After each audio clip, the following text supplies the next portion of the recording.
MISS BURUNDI USA, MISS BURUNDI USA, MISS BURUNDI USA.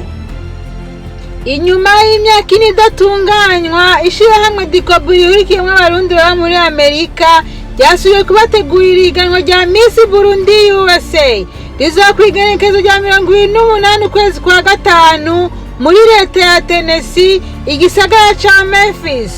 Ni higanwa rizohuza abarundikazi isinzi baturuka mu mareta 50 agize ya USA. Mbega warubizi?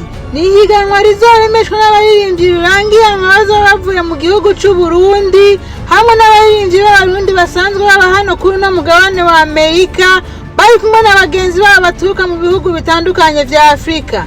Nshuti namwe bagenzi barundikazi muri ku mugabane wa Amerika, bwira mugenzi wawe nawe abwira mugenzi wiwe, munyaragase kwiyandikisha kuri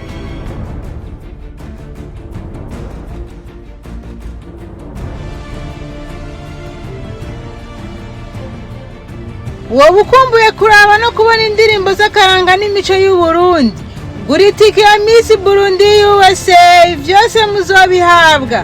DICOBU iriho ku bwacu. Abigeme baho hari ibitamo na bitaho, hari ibigoro na birenze, ngo muyange na mayibori, umutama na kwezi, mu micamo yacu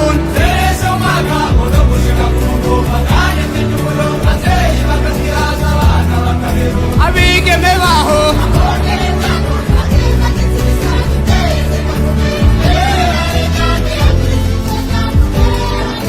hari inyambo,